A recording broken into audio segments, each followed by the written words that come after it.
Hello, everybody. Welcome back to another episode of Mondays Are for the Nerds, your nerdy news podcast. I'm your co-host, Jay Wright. I'm your other co-host, Tristan Stump. Thank you for joining us as we recap this week's news and a little bit of last week's. A little bit of last week's. We're back. Yeah. You know us. When we skip weeks, we end up just doing releases or something, unless something major is announced. Then we'll talk about it. But, I can't remember anything too major that was announced. No, at least when I kept releases and new announcements and a way I keep tabs on things when I'm making my notes is I will just like posts. Yeah. And so then I'll go check my likes. And so I was scrolling through my likes. I'm like, man, there wasn't a whole lot that I went, I need to save that. So yeah. I mean, to be fair, the one weekend when we went why we missed was because we're on vacation. Yeah. And I don't know if I liked any news from that weekend at all. Yeah, I was pretty off. Unless it was like bedtime. It's been so nice though. Even though I'm back to being on social media, I have not been on it as much. Mm-hmm. So there's times where people be talking about things. I'm like, because usually when you talk about your news, I kind of know it already. Because when I'm looking for my stuff, it's just a lot of the same people post things about your stuff. I saw that when I was doing your notes. So I'm like, oh yeah, I already know about this movie, but I can't wait to see what Jay's thoughts are. And now I'm like, you'll announce stuff, and it's like now I know how you feel when I announce the gaming news, and I'm like, gaming news, and you're like, hold on, there's a what game? There's a what? Exactly. With the dude, yeah, exactly. So it's been nice because I'm like I am so much less. I mean, I'm a stressful person. Yeah. I'm just automatically going to be stressed, but Same. I've been much less so since I've gotten out of you. I don't know if this is a thing against Blue Sky, but I've been forgetting to opening it at all. Same. I go on Instagram. I only open Twitter to go, and I literally go to my notifications and then.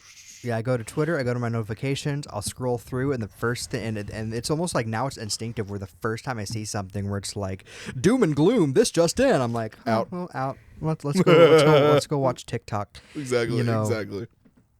Speaking of TikTok. Oh, no. I have another unhinged. Yes. Not as unhinged as the others. We always welcome them. But I've been seeing all the Domino's tweets, by the way. Continue on. This official Scooby-Doo TikTok account. No. Hold on, dude. No, it's almost like I'm gonna have to pause here. Yeah.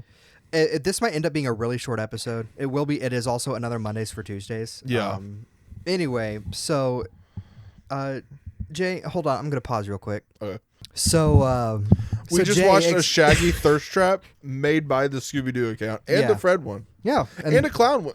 And one for the ghost clown for some reason. Yeah. Oh, yeah, there's one where it's a really old Scooby-Doo episode, and Fred makes a joke that not a lot of people might find funny now. Yeah. But, and then it just goes canceled. It's just different things like that. It's nowhere near Nutter Butter. No. Or but it's still, J.G. Whitworth like I said, it's disturbing. That you know what it feels like, though? Scooby-Doo. There is an account that I follow on Instagram that I know who runs it. I won't say who. But it's the Fred Jones Jr. Appreciation account. Do you know about it? No, but I can tell where this is going. And it feels like they're running that TikTok account.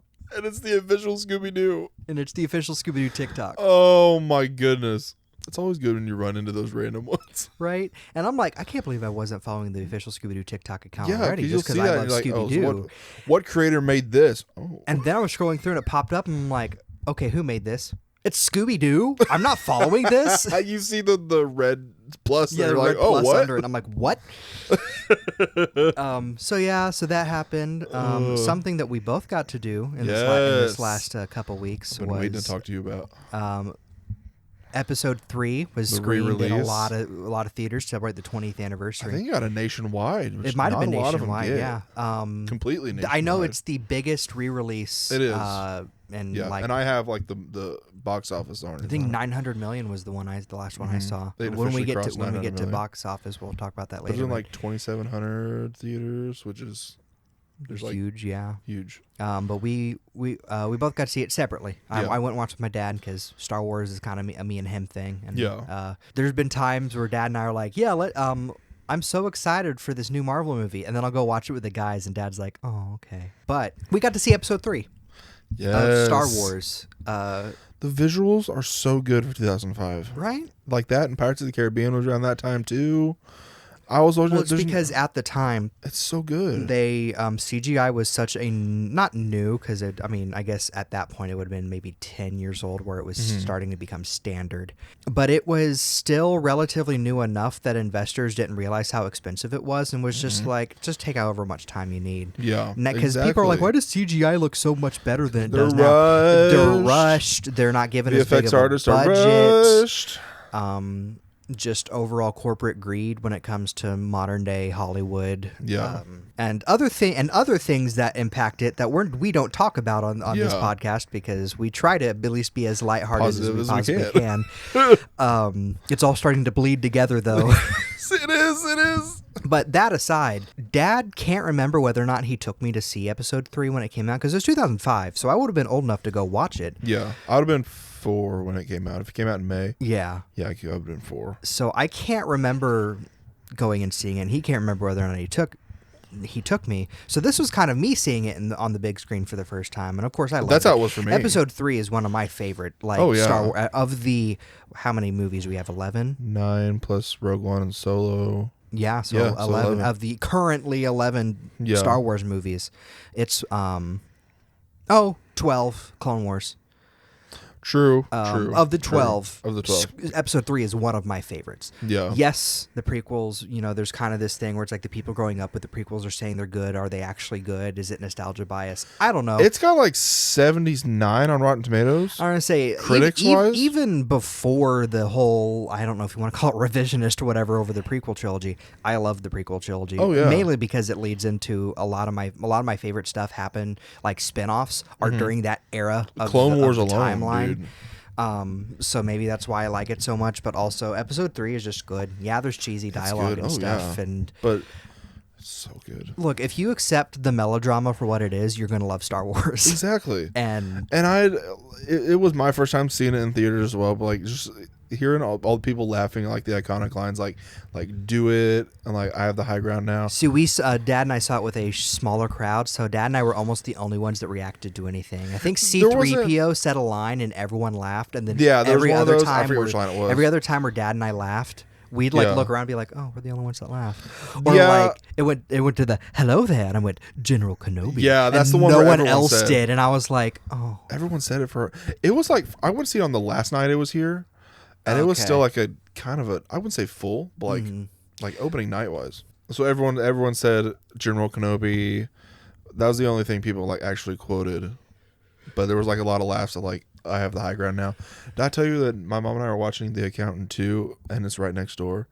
And it was like a quiet. I tell you about that? Yeah. Quiet scene, and then towards the end of the movie, and all of a sudden, in our quiet scene of The Accountant 2, I just hear, "I have the high ground now." I was like, I see that in 2 days. I hate you. And as we were leaving, it was like, no. We heard that. It was so good. So good. I was so happy to see it in theaters. I saw this deleted scene on Instagram where General Grievous has them surrounded by droids and Obi-Wan and Anakin. And Obi-Wan rubs his face and Anakin's like, I don't know, it's a little small in here. And Anakin does like a baseball thing with his nose, and Obi-Wan's like, oh, there's far too many of them, and Anakin's like, how about? And he's like, that'll work, and then they just cut a hole in the floor and go down. Yes! I'm like, that should have been kept. Oh yeah, so a lot of that opening stuff where there's just the back and forth between them two, I forgot. Yeah, because it's been at least 5 or 6 years since I saw it last on Disney Plus, but or on DVD. It's just a lot of that. I'm like, this is legitimately funny. That's what makes Clone Wars so good. Is it's just more that specific age of Obi-Wan and Anakin where they've been working together. It's the iconic age, and they're literally like brothers. They're brothers, bickering brothers at that point. Where it's just so funny. And I just love. I've said it on the podcast before, but where Dave Filoni or George Lucas wrote General Grievous lines like, "I thought you'd be shorter," or something like that. To Anakin, and Dave Filoni had to do all these mental gymnastics in the Clone Wars 7 seasons to not have them meet. Yeah. So good. But yeah, that's and vacation was fun, but yes, there's nothing we could really talk about that really happened per se. That wasn't just jokes with friends. So yeah, just hung out on the weekend. I guess we can move on into your releases. I have one bit of small talk. You do have one bit of small talk? I did get Indiana Jones, as you know. You did get Indiana Jones on PS5, the day we got back. And it is so fun, dude. It is so fun. I'm like within the first act, the first location I'm done with.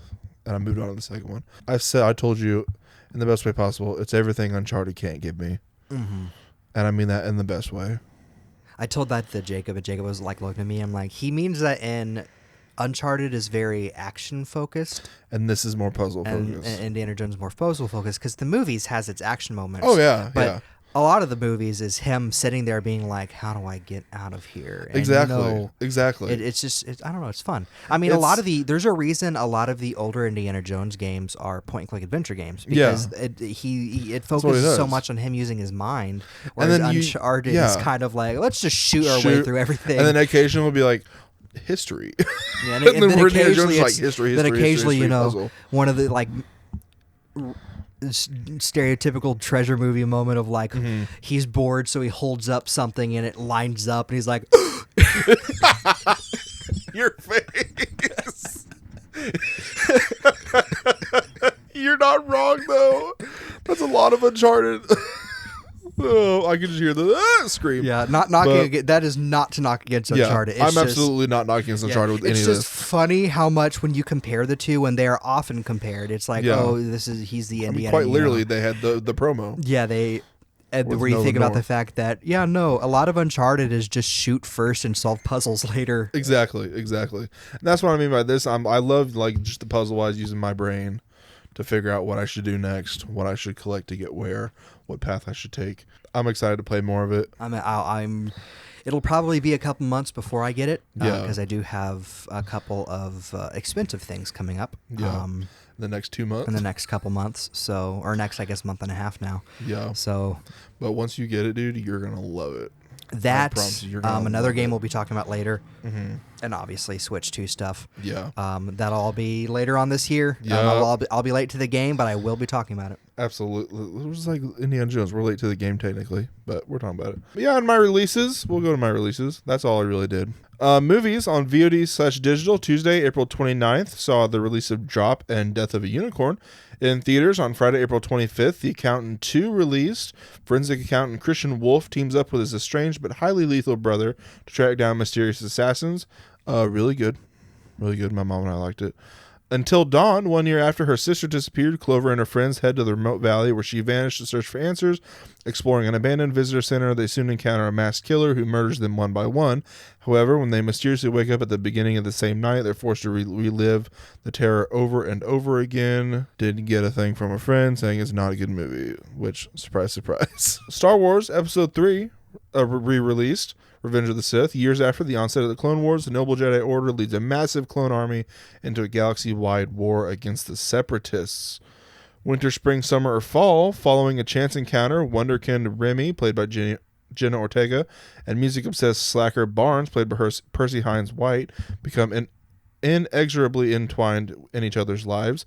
As winter turns to spring and spring turns to summer, the two find themselves falling in love.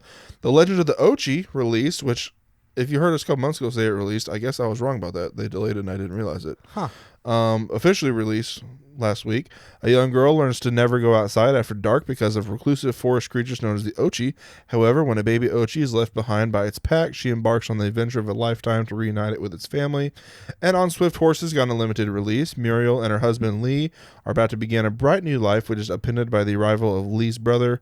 Muriel embarks on a secret life gambling on racehorses and discovering a love she never thought possible. Friday, May 2nd in theaters saw the release of Rust Limited. Got a limited release and simultaneously on VOD. In 1880s Kansas, elderly outlaw Harlan Rust comes out of hiding to rescue his 13-year-old nephew Lucas Hollister after he is sentenced to hang for an accidental killing. Now fugitives, the pair have to outrun the vicious bounty hunter Fenton Preacher Lang. And The Surfer got a limited release. A man returns to the idyllic beach of his childhood to surf with his son. When he is humiliated by a group of locals, the man is drawn into a conflict that keeps rising and pushes him to his breaking point. We also saw the release of Thunderbolts for the second episode in a row. Ensnared in the death trap, an unconventional team of anti-heroes, Yelena Belova, Bucky Barnes, Red Guardian, Ghost, Taskmaster, and John Walker, embark on a dangerous mission that forces them to confront the darkest corners of their past. Dude, it's so good. I have heard it is so good. I was actually, the night you went and watched it, I had to work. I probably won't be able to watch it until, the day this episode comes out, probably. Maybe. These two kids that had just gone on a date or something came in and were talking about it. And no, they didn't spoil it for me. They were just talking about the quality of the movie. It's so quality. And the girl looks at me and goes, "Have you seen Thunderbolts yet?" And I said, "No." She said, "It was really good." And I said, "I have heard that it is the best, probably the best MCU movie since Endgame." She goes, "I wholeheartedly agree." She was like, "It is." And I said, "I would argue that Far From Home was pretty good." No Way Home.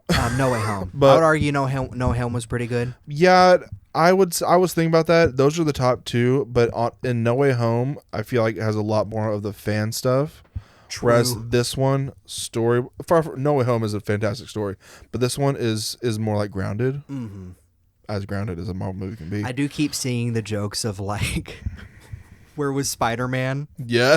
No, you're not. Exactly. The Spider-Man 4 has to explain what he's been doing during stinking Daredevil and Thunderbolts. Right? Yep. Because two big things with darkness happen. It's not a spoiler. Yeah. I was about to say, is that spoiler? Then Mike, not a spoiler. So, but no, the theme, it's like there is a slight trigger warning. Suicidal ideations, loneliness, depression. It's like, and they use real practical sets. Which the director said it was like, because it's a human story, we're going to use human stuff, which I love. I love how the actors and some of the directors are starting to push more for making, like, not making the movies just being standing from a blue screen. Like, exactly. Fantastic Four, what's his name that's playing Galactus? I forget. It's one of the right like, face. Ralph Ineson, I think. Yeah, no. Anyway, but he was like, I am going to be on set in costume. And so they had to make a costume for him to wear and stuff because he was like, I'm not just going to do my lines, do mocap and leave. Like, I want to be there. And so they're like, okay. And then good. It's like, it's just good that they're starting to do that. It's starting to push back against that. I want to see it. I got out of that and I was like, that movie's so good. For what? And I say that. I told you, I say that for a lot of movies. Mm-hmm. Legitimately, it's like, it's solid 9 out of 10, and it's not gonna go. We gotta find you like an S tier that's above. It's so good. I know where I'm like, it's so good, but like quality wise, I know there's better films in it technically, but like. And then this is peak or something. Exactly. Know? That's why it's like my awesome tier. They're kind of like side by side. Yeah. On the streaming side, Tuesday, April 22nd, saw Sea Lions of the Galapagos drop on Disney Plus. Follow Leo, a handsome sea lion pup who's learning how to navigate life alongside his mother Luna. Friday, April 25th, saw Havoc release on Netflix after a drug deal gone wrong. A bruised detective must fight his way through the criminal underworld to rescue a politician's estranged son, unraveling a deep web of corruption and conspiracy that ensnares his entire city. And Thursday, May 1st, saw Another Simple Favor release on Amazon Prime Video. Stephanie Smothers agrees to travel to Italy to be the maid of honor for the devious and cunning Emily Nelson. However, she soon suspects Emily's goodwill as part of an elaborate plan for revenge. On TV, not a lot. Sunday, April 20th, saw season 2 of The Rehearsal premiere on HBO, and the miniseries Secrets of the Penguins released on National Geographic and Disney+. Tuesday, April 22nd, saw the first 3 episodes of Andor, A Star Wars Story Season 2 premiere on Disney+, for the 4th episode in a row. You Season 5 dropped on Netflix on Thursday, April 24th, the final season. Pokemon Horizons Season 2 released on Netflix on Friday, April 25th, and Thursday, May 1st. Saw the Four Seasons Season 1 released on Netflix. Do have one bit of music news. Steve's Lava Chicken has become the shortest song ever to enter the Billboard Hot 100 chart. You know, before the Mario movie came out and Jack Black was like, I do sing for the movie, I'm like, oh man, Bowser's going to get like this big bodacious villain song, or maybe he's just singing a song for the credit. It's just Peaches. A love song. It's just Peaches. It was him simping for Peaches. It's just the fact that both of Jack Black's original songs written for these video game adaptations have been Billboard topic. Honestly, the dumbest earworms you can possibly. Exactly. It's so much. I both hate it and I love it. Exactly. At the same time. Yeah. Like Steve's Lava Chicken. And over the weekend when we went on vacation, all 4 of us kept bringing up Steve's Lava Chicken. or mostly because Jay would bring it up, and the rest of us would get it stuck in our head. We're like, dang it, Jay! I would bring it up because it would enter my head, and I would just unconsciously be like, yeah. We'd be already being, we'd be like, Jay, shut up! Jay, stop singing. I'm like, I'm sorry. Get the water spray. I'm like, no, Hayden, stop. That is all my releases for the past 2 weeks. Some releases. April 21st, we had the Boba Tea Shop on PC by Mike 10, a cozy horror game where you own and manage a boba tea shop, prepare boba tea, serve customers, and expand your menu to grow your business. April 22nd saw the release of Creepy Redneck Dinosaur Mansion 3 on PC from Strange Scaffold. Match DNA bubbles in an underground lab to keep your psychic clone from invading your mind and turning you into a cannibal. This is the Match 3 survival horror comedy RPG Metroidvania you didn't know you needed.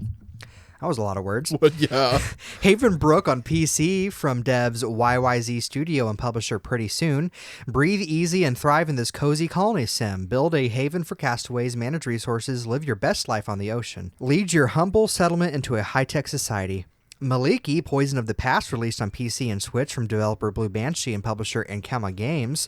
Join Maliki and her wacky family in their epic battle against Poison, a fearsome plant creature that has colonized space-time.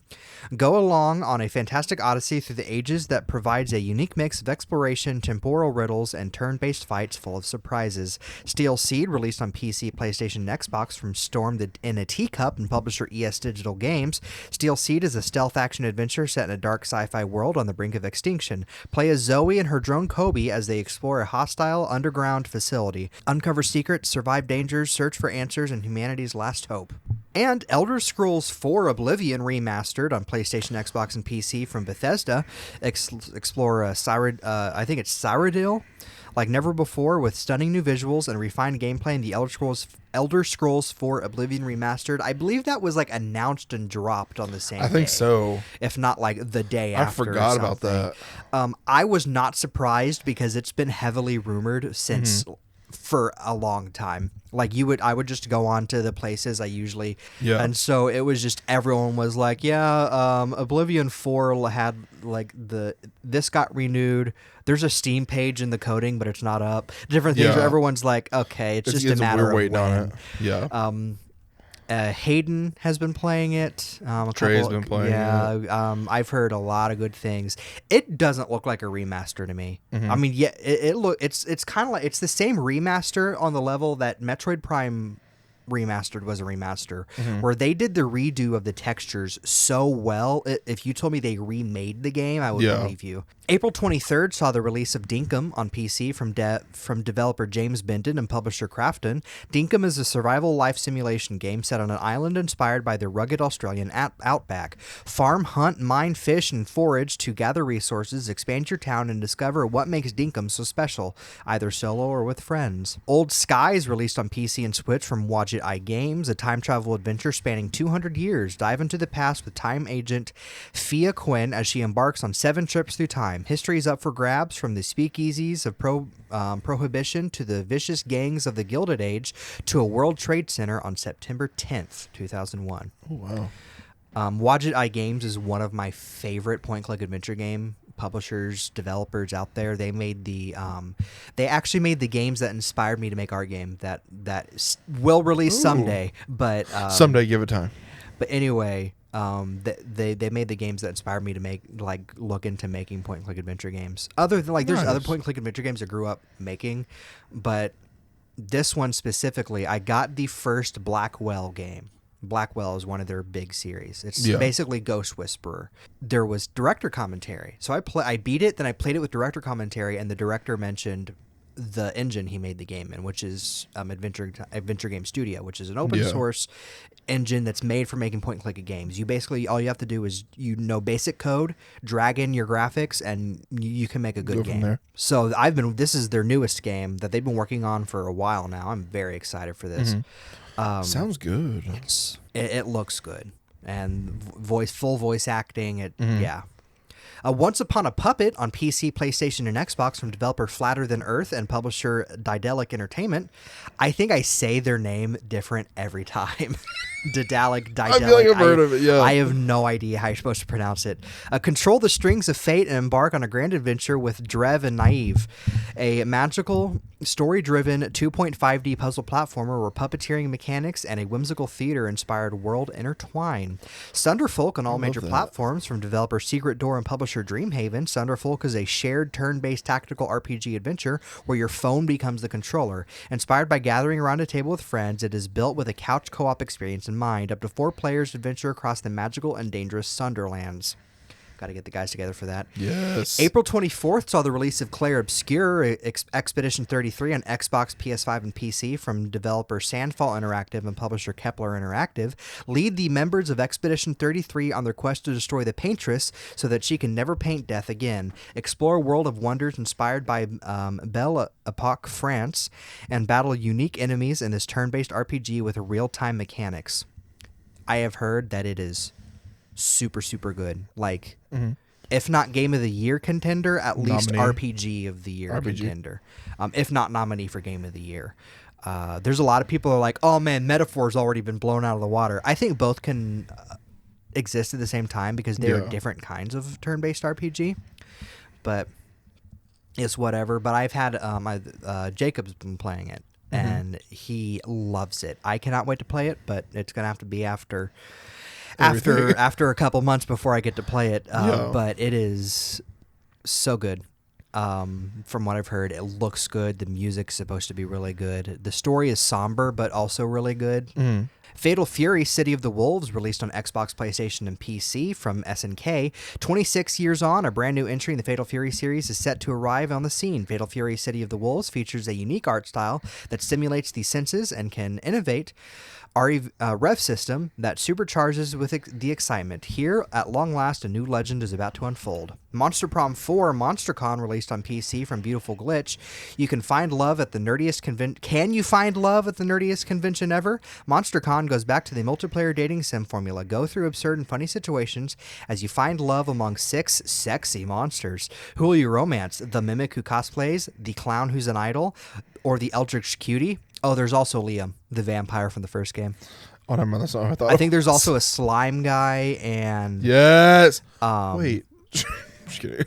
It's a different... You're a blob. That's a slime. There's a difference. Fair. One is basically a mindless gelatinous cube who we turned into a blob for the game. And the other is this. I knew where you were going with that. There is a... So the first Monster Prom had a lot of mod support, and we made a just for personal games. You can't find it online anywhere. Yeah. We made a mod where it was Jay, and I don't think he was fully implemented. I don't think you could take Jay to the prom. I don't think we implemented it fully enough. We gotta. But there was a lot of funny situations. Wait, it wasn't me. It was Jay Blob. It was Jay as a blob, and if you found a way to look at the files when I drew them, Jay himself is in the blob, drowning. But all you see is my face. But Monster Prom looks, it's fun. We need to get that and play it.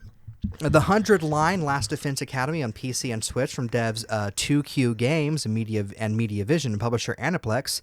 Kazutaka Kodaka and Kotaro Uchikoshi join forces for the first time to deliver the ultimate adventure game. 15 students are tasked with defending a school from grotesque monsters for 100 days. Can they make it to the end, and will they survive long enough to uncover the truth? I can tell you now, it's the people that made Danganronpa. Not a lot of those characters are going to survive the game. Mm-hmm. You're going to see a lot of 14-year-olds just sacrifice themselves because that's just the name of the game. Yasha Legends of the Demon Bride on all major platforms, or Demon Blade, not Bride, on all major platforms from 7 Quark. Defeat malevolent forces in the stunning Japanese-inspired roguelite world. Become a master of the Demon Blades and combat swarms of demons in a fantasy realm set in the Edo period. Through every journey, you will unveil the hidden truths concealed within troubled times. April 25th, we had Days Gone Remastered, released on PS5. Necrophosis on PC from Dragoness Games and Adonis Brostenu. Brostanu? I'm having trouble reading today. Necrophosis is a first-person horror adventure plunging you into a nightmarish realm teeming with grotesque forms and ominous visuals. Delve into an eerie landscape and uncover secrets in this atmospheric journey through the macabre. April 29th saw the release of Many Nights a Whisper on PC from Deconstruct Team in Selkie Harbor. A short interactive essay on dreams, pressure, and expectations take part in an ancient ritual where one shot determines the fate of a generation. And Red October on PC from Stop 2CN. Soviet submarine captain Marco Ramius, Sean Connery, abandons his orders and heads to the east coast of the United States.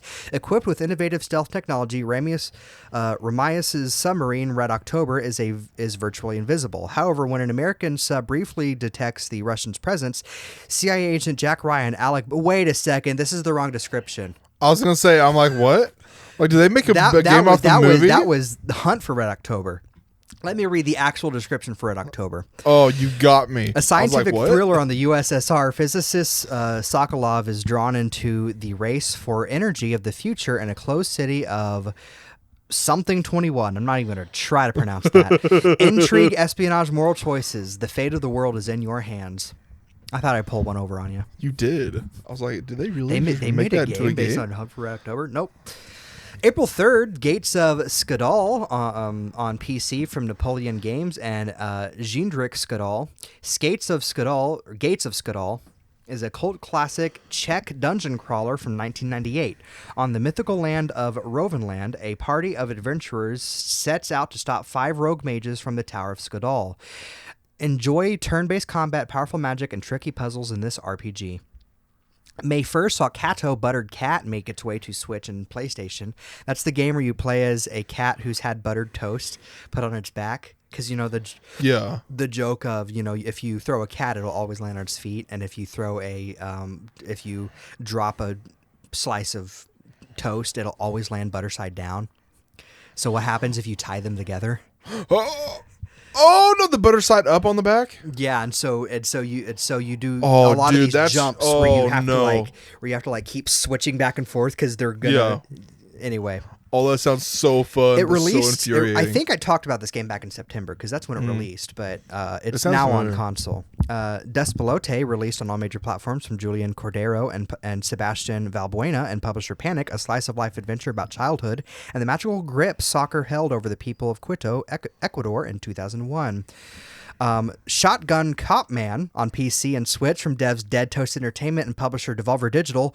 Go to hell. Arrest Satan. Propel yourself to justice and glory on a journey through hell in this punchy, crunchy, son of a gun precision platformer from the creator of My Friend Pedro. Please tell me that was all in caps. Only Go to Hell and Arrest Satan was in all caps. Oh my god, dude. I want to play that game so bad. Dude, and the visuals are so funny because everyone has like the handsome Squidward face. Wait, no, I think I've seen the visuals. It sounds familiar. Anyway. Shotgun Cop Man? Yeah, Shotgun Cop Man. Just came out a couple days ago as of this recording. So that is my releases. Nice. In my first batch of miscellaneous and posters, we got new posters for Final Destination Bloodlines for second episode in a row, a 40X poster. The Smashing Machine, Mission Impossible Final Reckoning, the fourth episode in a row. Got Dolby 40X Cinemark XD posters. Fear Street Prom Queen, Weapons, Now You See Me, Now You Don't, Mating Season, Together, and The Sound of Music 60th Anniversary. And trailers. The Smashing Machine got released its first trailer, releasing on October 3rd in theaters. Weapons, August 8th in theaters. Fear Street Prom Queen, May 23rd on Netflix. Now You See Me, Now You Don't, November 14th in theaters. Dexter Resurrection for the second episode in a row, releasing July 11th on Paramount+. Wicked's Pain, releasing May 9th on To Be Determined, probably VOD. Sorry Baby, releasing June 27th in select theaters. And Hurry Up Tomorrow for the second episode in a row, releasing May 16th in theaters. In terms of release dates, The Bear Season 4 will premiere on June 15th on Hulu. Twinless releases September 5th in theaters. Crime 101 releases February 13th in theaters. Sinners, for the third episode in a row, will be re-released in 9 IMAX theaters and 70mm from May 15th to 21st. Begonia releases October 31st in theaters. The Sound of Music will get a re-release in theaters in September with newly restored and remastered material. And sadly, 3 Bags Full, A Sheep Detective Story was delayed to November 13th, 2026. But for my birthday. Yeah. That'll be our just birthday in time trip. for your birthday. Yeah, we'll take a birthday trip, go see it. It means we have to wait longer. Yeah. I'm so sad. But hey, if we get More to see it at time. the Alamo. True. Birthday. Oh, dude. Birthday trip. And castings, just a couple. How to Rob a Bank for the second episode in a row. Anna Sawai is joining the cast, and we'll get a theatrical release from Amazon MGM. Anthony Michael Hall is joining the cast of Wednesday Season 2. Matthew Lillard has been cast in the Carrie TV series. And Josh Hutcherson has been cast in the untitled Rachel Sennett project. That's all for my first batch miscellaneous. In my gaming news, not a whole lot, but some heavy stuff. Vox Media has sold Polygon, which is it's been a source on here before. It's a gaming journalism site. I think I have it for next week. They sold them to Valnet, owner of Game Rant, amongst others. This has resulted in mass layoffs at Polygon. And it's generally not a good idea for one company to own all the outlets, news outlets. So it kind of, that sucks, especially because IGN had bought, I think I had a news where IGN bought a couple last year, and so this year we've got this happening as well. Giant Bomb, another gaming journalism site, has had much of its staff resign, leaving the future of the website uncertain. This is the result of the site's owner, Fandom, which is, I believe, ran by the former founder of Wikipedia, who is kind of known for instilling too many rules and regulations that have challenged the website's identity of kind of being a more unfiltered gaming news site. They had podcasts and stuff, and it was a lot. They didn't hold back in language or anything when talking about stuff, and Fandom was trying to rein that in, and everyone was kind of like, okay, I guess we'll quit then. So hopefully maybe they can form their own thing, but that's also hard to do in this day and age and economy to kind of start your own journalism site. So who knows? So that kind of stinks. On top of that, as of May 1st, Xbox consoles have received a price increase following consideration to market conditions above, amongst other things. I'm going to say this now. I do not think Nintendo's decision was a factor into this. I think they were both considering doing this, and just Nintendo beat them to the punch. It has a lot to do with, I think, not to talk about crappy, like, things that we usually don't talk about in here. It has a lot to do with tariffs, has a lot to do with current economy, just a lot of different things is why the prices are going up. It sucks that it's doing it, but it is no one person's fault or no one company's fault. It is not a trend that's starting because Nintendo did it or because Xbox did it. It's just something that's happening because everything kind of sucks. The Series X will be up to $599 from the $499, and the Series S will be up to $379 for $299. That's the cheaper option of the Series S's. By holiday season, certain games will also see a price increase from $69.99 to $79.99. So that all sucks. But Fire Emblem: The Sacred Stones was added to NSO Game Boy Advance app on April 22nd. Culebra and the Souls of Limbo, a Paper Mario-inspired indie game, releases on PC, Xbox, and Switch May 16th. Grand Theft Auto 6 has been delayed to May 26th, 2026. Totally called it. I didn't call... absolutely. I forgot that. When we were I think it was my Nintendo...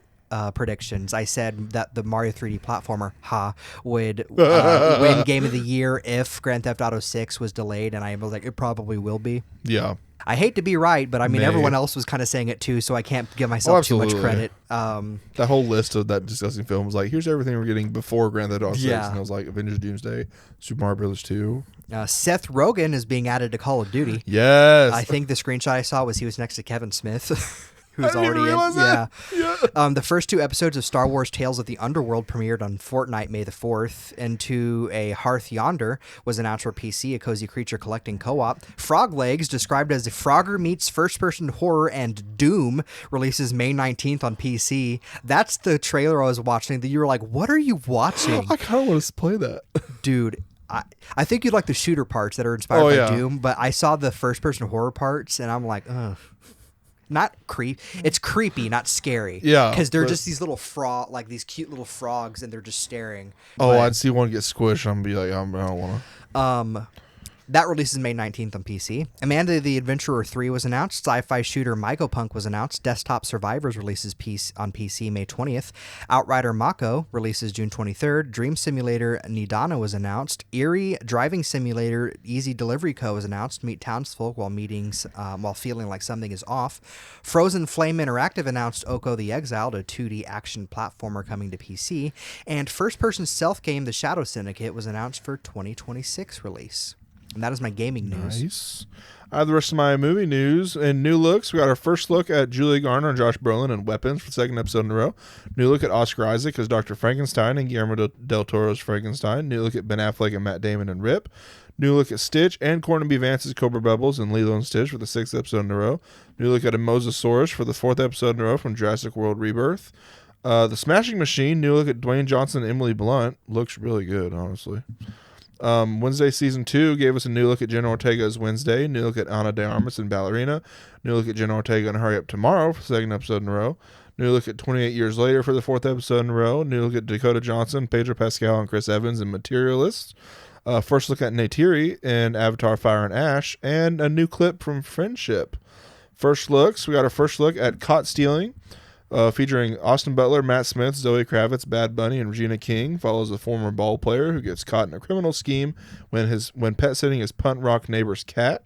First look at Now You See Me, Now You Don't, featuring Jesse Eisenberg, Woody Harrelson, Dave Franco, and Isla Fisher, all reuniting as the Four Horsemen. And our first look at Dominic Sessa, Ariana Greenblatt, Rosamund Pike, and Justice Smith. I showed my parents the trailer, and my dad goes, huh, so he might be wanting to see it. The Mastermind, first look at Kelly Reichardt's new film starring Josh O'Connor and Alana Haim. The film follows an audacious art heist set during the Vietnam War. And first look at The History of Sound starring Paul Mescal and Josh O'Connor in a new romance movie. In box office viewing stats, Sinners for the third episode in a row got a whole slew of stuff since the last episode. It's the only horror film to get an A cinema score in 35 years. Earned $48 million in its domestic opening weekend, which is the biggest domestic opening weekend for an original film this decade. Had the third biggest first Monday domestically for any horror movie ever on April 21st, earning $7.8 million. Earned an incredible $45 million in its second domestic opening weekend, only a 6% drop, one of the smallest box office drops for a major movie in modern history, almost matching its opening weekend figure. Past $200 million worldwide so far. It's now projected to earn at least $300 million worldwide overall, making it one of the biggest original films of the past decade. And it's tracking to earn around $35 million in the film's third domestic opening weekend, a small 22% drop. A Minecraft movie, likely to earn at least $1 billion overall. Already passed $700 million. Star Wars Episode 3, the re-release, earned $3.4 million in domestic previews on Thursday night showings, and it opened with $25.2 million domestically, which is the second biggest opening weekend for a re-release in history. And as we previously mentioned, it has officially passed $900 million with the re-release earnings. The Accountant 2 opened with $24.5 million domestically, almost the exact same as The Accountant opening in 2016. And the April 25th weekend was the first in almost 2 years that 4 films have grossed over $20 million. Sinners with 45, Star Wars with 25, The Accountant 2 with 24.5, and a Minecraft movie with 22.7. Lilo and Stitch and Mission Impossible: The Final Reckoning are tracking to open with a combined $200+ million, and this would make it the biggest Memorial Day weekend ever at the box office. How to Train Your Dragon, we got a new poster for Gerard Butler's Stoic the Vast, new IMAX, RealD, 3D, and 4DX posters. First Popcorn Bucket has been revealed, and a new behind-the-scenes featurette, and a new look at Toothless. And new announcements, a live-action Outrun movies in the works with Michael Bay set to direct and Sydney Sweeney producing. A live-action Toys R Us movies in the works. Not sure what that's going to be about, unless it's Gerard. It's... I'm there for it, though. Whatever it is. What if it's... No, they couldn't do that. I was like, what if it's just Sausage Party, but with toys? It's Toy Story. It's just raunchy Toy Story. But live action? Yeah. Oh, that'd be horrible. I guess raunchy Toy Story is Sausage Party. But with food. You're not wrong. Nicholas Winding Refn is directing a new film titled Her Private Hell, starring Sophie Thatcher, Charles Melton, Christine Frosseth, and Havana Rose Liu. Bill Hader will co-write, direct, and potentially star in a Jonestown series for HBO. An urban legend reboot is in the works with Gary Dauberman producing. A TV show based on The Holdovers is in the works. A sequel to Greyhound is in the works with Tom Hanks set to reprise his role. The film will take place during D-Day in the Pacific Theater. Brad Pitt will star in an adaptation of The Riders with Edward Berger set to direct for A24. Dev Patel is set to star in and direct a new revenge action thriller called The Peasant. Film follows a shepherd in the 1300s who embarks on a rage-fueled campaign against a group of mercenary knights who ransacked his community. Sounds awesome. A new Miami Vice movie is in the works with Joseph Kosinski set to direct, with Danny Gilroy writing the script. Natasha Lyonne will write and direct Uncanny Valley and will also star in the film alongside Britt Marling. Rachel Zegler and Marissa Tomei will star in a new comedy titled She Gets It From Me. Follows a woman's engagement celebration that turns into a search for her pill-popping ex-punk rocker birth mother. Chris Hemsworth is set to star in Subversion, a new action film directed by Patrick Vollrath, described as Die Hard on a submarine. Javier Bardem and Penelope Cruz will star in Bunker, with Florian Zeller set to direct. Will Poulter, Kit Connor, and Manu Rios will star in a new medieval zombie horror film, Rapture. Ella Purnell, Ariana Greenblatt, and Billy Magnuson may cast a new comedy, Hot Ted. And Keanu Reeves and Sandra Bullock will reunite for a new romantic thriller. Just one piece of miscellaneous mentionables. James Cameron confirms Ghost of Hiroshima will be his next non-Avatar film, saying, quote, I met Tsutomi Yamaguchi, a survivor of both atomic blasts in Hiroshima and Nagasaki. Just days before he died, he was in the hospital. He was handing the baton of his personal story to us. And I, in return, said, okay, I'll finish it after I finish the Blue People. That last part was added by me. The Blue People part was added by me. Yeah. That is all of my miscellaneous news. I have some anime news. No anniversary birthdays this week because we kind of got pushed in a on hurry. time. Yeah. The Ninth Jedi, an episode of the Star Wars Visions anthology series, will be receiving its own full-on anime series. A sequel to the episode will also be included in season 3 of the Visions series this October. Campfire Cooking in Another World with My Obscure Skills season 2 premieres October 2025. I Was Reincarnated as the Seventh Prince so I can take my time perfecting my magical ability season 2 premieres on July 9th. Mono premiered May 3rd. Satsuki Amamiya was feeling down due to the graduation of the high school photography club's president. However, her best friend and fellow member An Kiriyama encourages Satsuki to dedicate herself to the newly merged Cinephoto Club. When Satsuki and An joined Satsuki and An as they set out to track down a missing camera, meet new faces, and capture stunning photos and videos along the way. Ugly Mug Epic Fighter premieres July 6th. 9 The Ruler's Crown premieres July 2025. Link Click Season 3 premieres in 2026. Hell Teacher Jigoku Sensei Nube premieres July 2nd, and Aoshi Season 2 premieres in 2026, and Tis Time for Torture Princess Season 2 premieres January 2026. No comics. No comics news. You do have some comics news. I do have some. I know that for sure. Yep. And DC side of things, Supergirl Woman of Tomorrow, we got a first look at the logo. Superman for the 4th episode in a row, new look at Superman and Lois Lane, a new behind-the-scenes look at Mr. Terrific. Sergeant Rock, Luca Guadagnino's film was canceled and was in pre-production.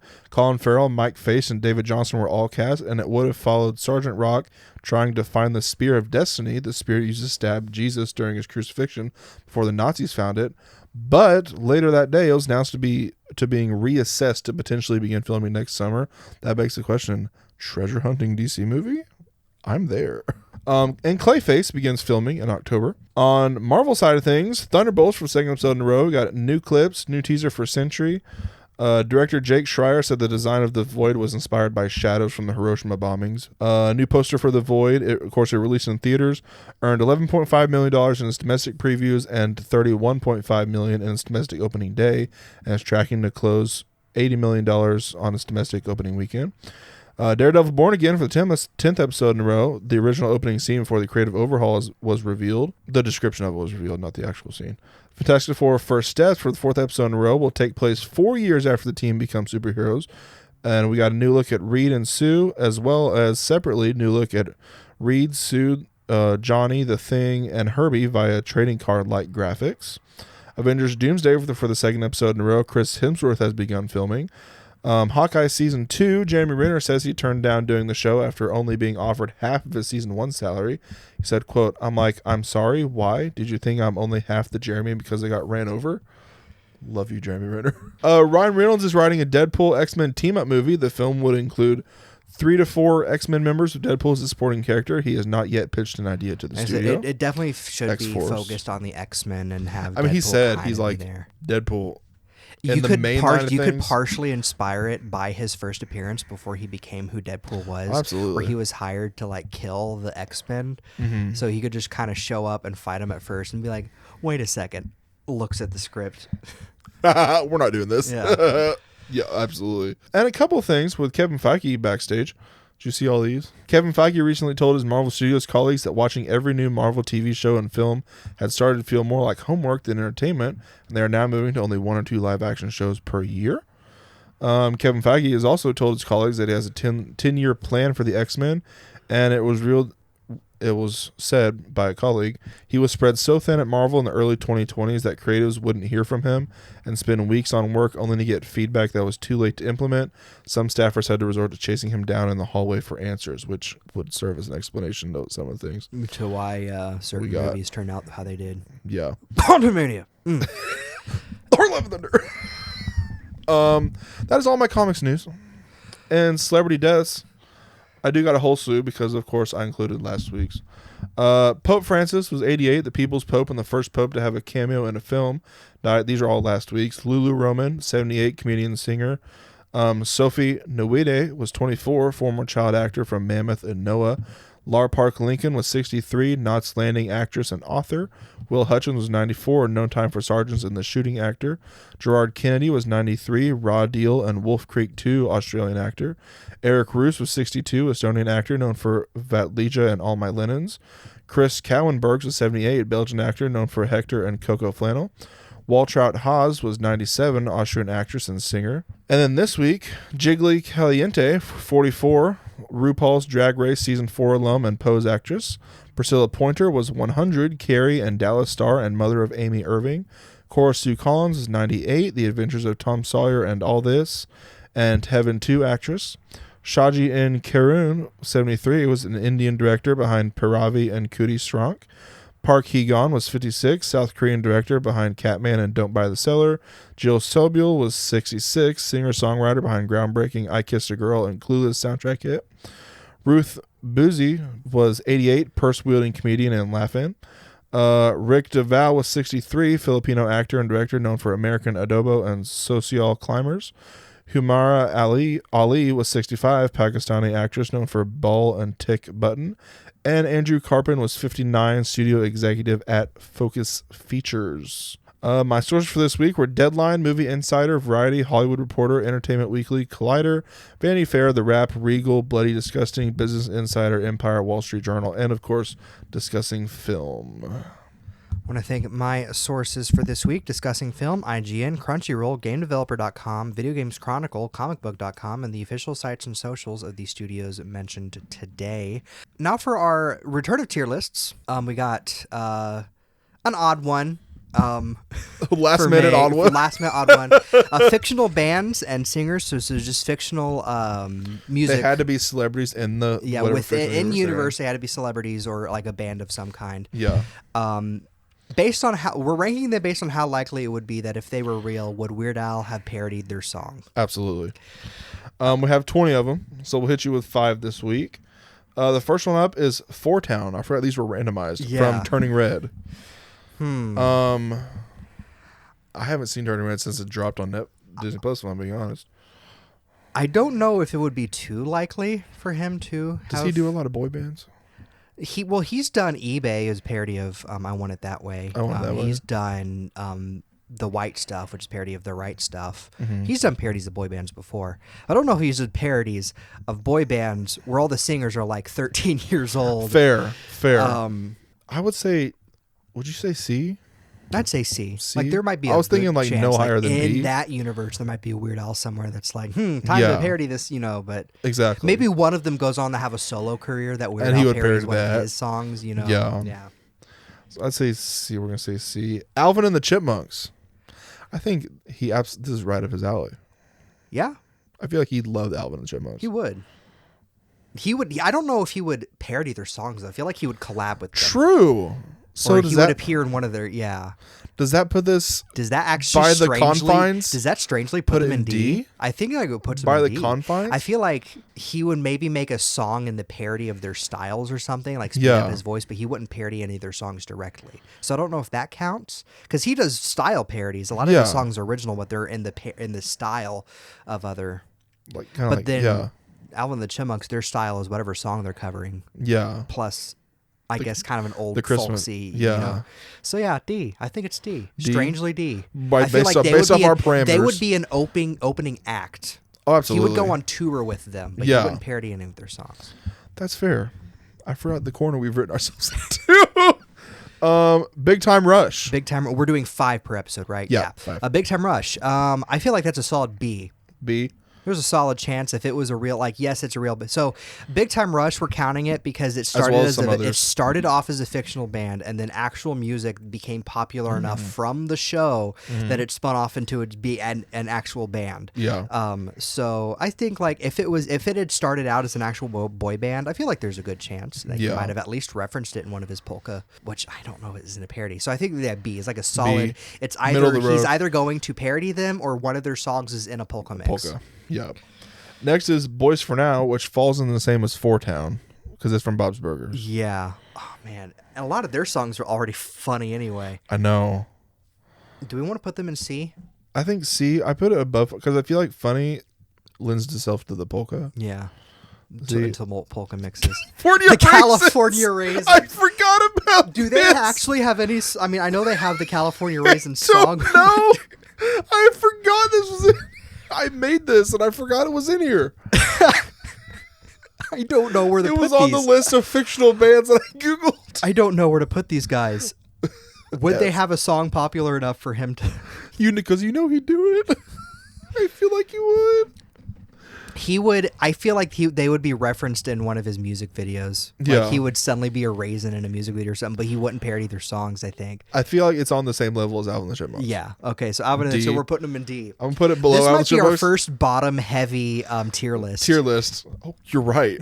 With the quarter we've written ourselves. So yeah, we're done for this is the episode. Oh wow, we zoomed through that. We have Big Time Rush at B tier. We have Boys for Now and Four Town at C tier, and at D tier we have Alvin and the Chipmunks and the California Raisins, which I can't even. I know them. I've watched. I can't even think of a song they've done though that was. Oh my goodness. We're back. We're back. This is a weird one. What are we doing? Remember at the beginning, in our description, I think we have the worst tier list ever. This might be one of them. Yeah. But on that note, be sure to like, comment, and subscribe. Do all those interactive things. Follow the podcast on most social medias at Mondays for Mondays for Nerds. Be sure to follow me, Tristan Stump, on most social medias at Sir Stumpslot or at Sir Stumpslot 17. Follow me on most at PolarPanda001 or Chris M. Pratt fan. Or Chris M. Pratt. One of the two. And be on the lookout for Let's Plays. Yes. I might actually have time to. We have a couple in the bucket. We have 4. We have 4 or 5. 4 or 5. In the bucket that just need to be synced up and edited together. So keep an eye out for those. I actually might have time to do them now. That things have calmed down a little bit, and then I'll be gone again. But yeah. But June's gonna be wacky. For us, yeah, June's gonna be weird. We're still trying to figure June out. Yeah, so be prepared for schedule. But you know what we're coming up on? A 1 year, 1 year anniversary, yeah, and B 50 episodes. Yep. So that's all coming up in the next couple months. Thank you for listening. We will see you all next time. Goodbye. Bye.